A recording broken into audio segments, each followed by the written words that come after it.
Hey guys, welcome back to my channel. And it's Stacey here, and in today's video I'm going to show you guys how to use Chebe powder on your hair without the residue. So if you have an issue with using Chebe powder the original way, you might want to consider using this method. So yeah, this is convenient. You can still get the benefits of using Chebe or Chebe, whatever they call it. Yeah, so this is how I go about it. So I have measured about 3 to 4 tablespoons, I think 3 tablespoons of this Chebe powder, and I'm just pouring it into hot water. So that water looks a bit goldish brownish because the pan I used to make fenugreek, I just added some water without checking. So yeah, that's why it has the color, but it's just boiled water. And you want to add your Chebe powder in it, and then you stir it and let it sit for a while. And when it's cool, you go ahead and strain the mixture up. So yeah, I'm just going to go ahead and strain out the liquid. You don't want those particles in your hair. So I'm going to do this a couple of times because this the sieve, I think the particles keep passing through, so you want to do it until they are no longer going through. So yeah, I'm just going to show you how I do that a couple of times, and you want to just keep repeating the process until you've gotten rid of all the Chebe particles. So yeah,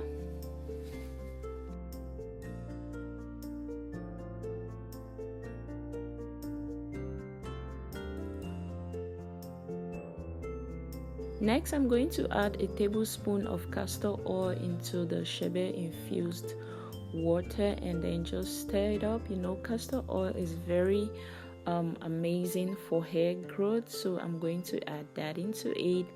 And then I'm also going to add some extra virgin olive oil into the Chebe infused water. Olive oil also helps to moisturize the hair and promote hair growth.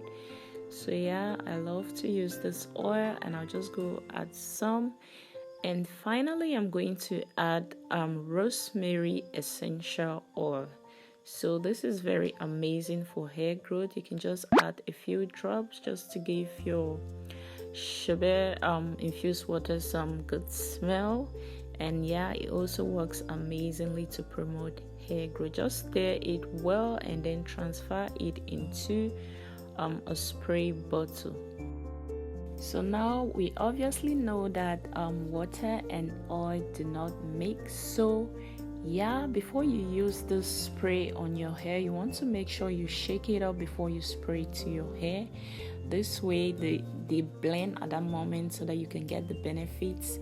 You don't want to pump out only oil or the water, so just shake it up every time you use it. So this is how it looks. And yeah, it's ready to be used, and I'll go ahead and show you guys how I apply this to my hair.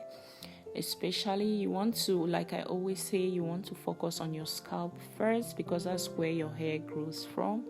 So yeah, remember Chebe, the traditional way, they always say you should not touch your scalp. I don't know why, but yeah, with this spray you can use it directly on your scalp because yeah, you do not have any particles, so you can just spray this on your hair. Use it like your normal spray, and then you twist your hair up like you would do, but focus on your scalp, apply it, massage your scalp, make sure that it penetrates. For those with low porosity hair, you can apply it and then use a steaming cap like I always advise. I do not joke with my steaming cap, because sometimes products will just stay on your hair, so you want to steam your hair.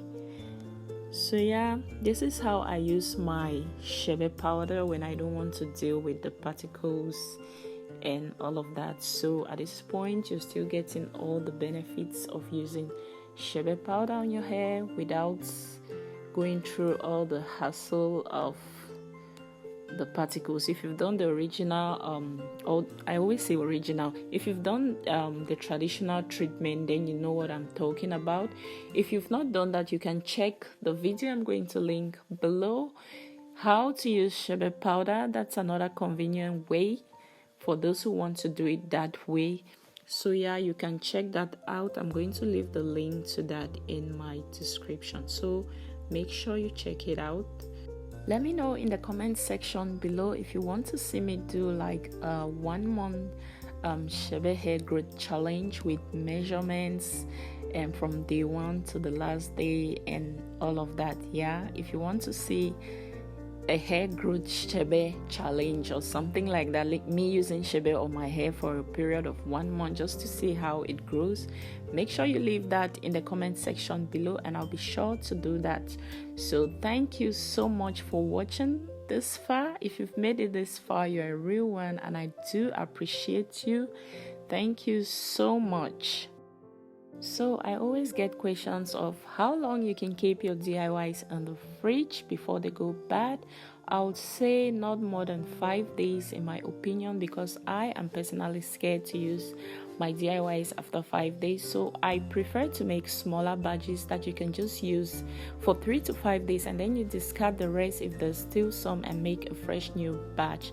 It's better to make a new batch than to be using something that might be potentially harmful for your hair. So you want to be very careful. Somebody told me they left theirs for about a month and it got this bad smell they couldn't handle. So you don't want to do that. A month it's bad, like just throw it away. So guys, thank you so much for watching. I hope you found value in this video. Please give it a thumbs up and subscribe to my channel and I'll see you in my next one. Bye.